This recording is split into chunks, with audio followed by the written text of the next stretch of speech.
যেখানে কারি টাকা অর্থ খরচ করে কোচ রাখছেন, বিদেশি কোচ, এবং কি কোচিং প্যানেলও একদম পরিপূর্ণ একটা কোচিং প্যানেল, সেখানে টস জিতে একটা উইকেট দেখে আপনি সিদ্ধান্ত নিতে পারেন না? যদি ভারতের বিপক্ষে ম্যাচটার কথাই বলেন, একাদশটাও আসলে কিভাবে সাজালেন, যেখানে একটা পেসাররা সুবিধা পাচ্ছে, সেখানে আমরা স্পিন দিয়ে অ্যাটাক স্টার্ট করলাম। বিরাট কোহলি, রোহিত শর্মারা হচ্ছে সবসময় স্পিনে সবচেয়ে বেশি স্ট্রং। অ্যানালাইসিস কি সেভাবে মানে করে মাঠে নামিনি বাংলাদেশ দল? না, অফকোর্স ওটাই বলছিলাম যে আপনি প্রথমে নেগেটিভ চিন্তা নিয়েছেন কি আমাদের ব্যাটিং ভালো না, কিন্তু বুঝতে হবে আমরা এটা ভালো উইকেটে খেলছি। ফার্স্ট রাউন্ডটা আমরা খারাপ উইকেট ছিল, ওখানে 5টা বোলার মোর দেন এনাফ। কেন আপনি চমৎকার করেছে, উইকেটের অ্যাডভান্টেজ নিয়েছে বোলাররা, বলছি ব্যাটসম্যানরা স্ট্রাগলিং করেছে, মন্দের ভালো খেলেছে, কিছু কিছু ইনিংস হয়েছে।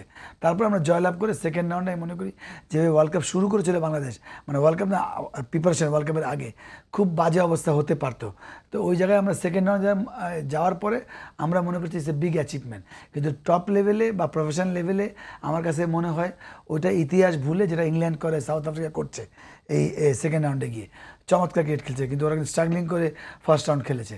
তো ওই একটা জায়গায় আমরা মানে বা সেকেন্ড রাউন্ডে গিয়েছি, আমার কাছে মনে হয় আমরা মানে যেটা কোচ হোক বা ক্যাপ্টেন হোক বা টিম হোক মানে তৃপ্তি নিয়ে নিয়েছে। না, নগদের কাছে সব গ্রাহকই প্রিয়, তাই তো সারা দেশে ক্যাশ আউট চার্জ সবচেয়ে কম। এনাফ যেটা কোচ মেসেজ দিয়েছেন, যদি একটা ম্যাচও জিতি এটা বোনাস।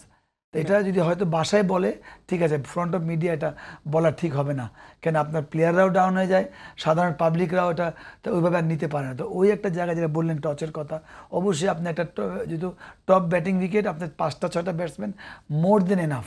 তো ওই জায়গায় আপনার মেইন বোলারকে আপনি বসিয়ে আপনি একটা ব্যাটসম্যানে খেলেছেন 8 নম্বরে। তো একটা পিওর ব্যাটসম্যান 8 নম্বরে হয়তো 10টা ইনিংসে একটা ইনিংস সাকসেস হতে পারে।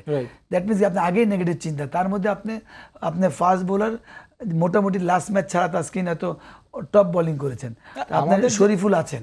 তো ওই জায়গায় তো বোলারের জায়গায় বলার আসবেন, বোলারের জায়গায় পিওর ব্যাটসম্যান নিয়েছে, পিওর বলারের জায়গায়। আমাদের প্রত্যেকটা ম্যাচই কিন্তু জিতিয়েছে বোলাররা। সেই জায়গায় যেই জায়গাটা আমাদের শক্তির জায়গা, সেখানে আপনি মানে আরো মানে দুর্বল করে দিলেন। মানে এমনিতেই ব্যাটিংয়ে আসলে আমাদের দৈন্যতা চলছে, সেই জায়গা থেকে মানে বোলার একজন কমিয়ে দিলেন। এটা আসলে যে ভয় কাজ আগের থেকেই, যদি আর্লি উইকেট পড়ে যায়, এটাই তো আপনার গিয়ে বুঝতে হবে যারা কাছে কাজ করেন, যে না এটা আমাদের ওই উইকেট না, পড়া সম্ভব না। পড়তে পারে ক্রিকেট বলে কথা, কিন্তু ওটা ব্যাড লাক হতে পারে, বা আমরা যদি বাজে খেলি। যেমন এখানে কিন্তু ফার্স্ট রাউন্ডে অনেক দল চেষ্টা করেছে, ইন্ডিয়ার মতো দলও 20 ওভার ব্যাটিং করতে পারেনি এগেন্সট পাকিস্তান। মানে কি উইকেটে ঝামেলা আছে, চেষ্টা করেছে তারপরে, তো ওইটা হতে পারে। কিন্তু আমরা তো এটা টপ উইকেট, আমরা 6 থেকে 7টা ব্যাটসম্যান নিয়ে খেলবো।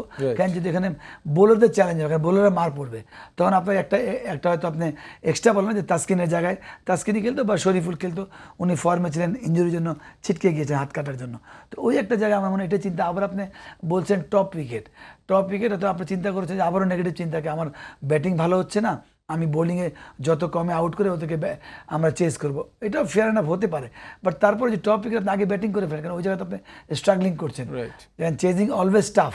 আর আমাদের মতো দলের জন্য যেহেতু আমরা ব্যাটিংয়ে আমরা স্ট্রাগলিং করছি, হয়তো ওটা চিন্তা করছে যে বললাম যে সেফ চিন্তা করছে, আমরা যদি কমে আউট করতে পারি আমাদের বোলিং ভালো হচ্ছে। কিন্তু এটা ডিফারেন্ট উইকেট, এটা তো রানের উইকেট, আর ওটা ছিল রানের উইকেট না, ওটা 130, 20, 107 করে জিতে যাচ্ছে প্রতিটা দল, যদি 3-4টা ম্যাচ বাদ দেই।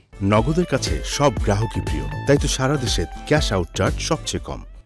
পরিবর্তনের দেখেন কিনা বাংলাদেশের কোচিং প্যানেলে, আসলে যদি ঢেলে সাজাতে হয় এগিয়ে নেওয়ার জন্য? দেখেন, প্রতিবারই আমরা যখন খারাপ করি তখন এই টাইপের কথা হয়, কে ঢেলে সাজাবো, প্লেয়ারদের বেতন বাড়ছে, সব কিছু হচ্ছে। আমার মনে হয় এটা একটা অনেক আগে, এটা কিন্তু আজকে ইটস টু লেট আমি মনে করি স্টিল। তারপরে অত লেট হয় নাই। আমি একটা প্রোগ্রামে বলেছিলাম যে বাংলাদেশ কিন্তু 5-7 বছর আগেই রেড অ্যালার্ম, কেন আমরা অলওয়েজ বাংলাদেশ টিম নিয়ে সবসময় ব্যস্ত থাকছি। আমরা কোনো কোচিং মানে প্লেয়ার যারা রিটায়ার্ড করেছে, সারিয়ান নাফিস হোক, রাজ্জাক হোক, আমরা তাদেরকে অন্যভাবে ইউজ করি, তাদেরকে মাঠে ইউজ করতে পারিনি আমরা। জাভেদ উমর হোক, পাইলট হোক, হাবিবুল বাশার হোক, আমরা ওই একটা জায়গায় আমরা কোচও তৈরি করতে পারি। এই যারা টপ লেভেলে অনেক বছর খেলছে, ওদেরকে আমরা কোচিংয়ে ওইভাবে করে আনি, বা আমরা আমাদের ইচ্ছায় আনি। আমরা কোচ অনেক বানিয়েছি বাংলাদেশ টিমের প্লেয়ার, কিন্তু সামটাইম আরও ওদেরকে কোয়ালিটিভাবে কোচিং বানানো দরকার ছিল।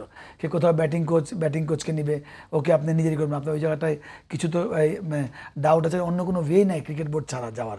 আমাদের বরিশাল বলেন, কুমিল্লা যারা বিপিএল খেলে, তাদের ব্যাকগ্রাউন্ড নেই, জাস্ট খালি বিপিএল খেলে সীমাবদ্ধ থাকে। বাইরে যেমন অনেক একটা স্টেটের কোচ থাকে অমুক জন, তো আমাদের কিছু কাজ পেতে হলে কিছু পয়সা ইনকাম করতে বোর্ডে যেতে হবে। তো ওইটার জন্য এটা কিছু কিছু প্লাস মাইনাস পয়েন্ট হয়ে গেছে। তো এটা বোর্ড যেহেতু হেলদি ক্রিকেট বোর্ডকে এটা মাথা ঘামাতে হবে আমি কোথায় কাকে ইউজ করবো, কার কি জবাবদিহি থাকবে। এটা বলা খুব সহজ, বাট আপনি টপ লেভেলে কমপ্লিট করতে হলে আপনাকে এগুলো কাজ করতে হবে। আদারওয়াইজ আপনি এরকম খুঁড়ে খুঁড়ে খেলবেন, একসময় যখন কোয়ালিফাই খেলতে হবে তখন আপনার আর সুযোগ থাকবে না, তখন আপনাকে এর চেয়ে 200 গুণ বেশি এফর্ট দিয়ে, সেটা পয়সা হোক, শ্রম হোক বা কোয়ালিটি প্লেয়ার হোক, আপনাকে তখন আসতে হবে এই লেভেলে, বাট ভেরি টাফ।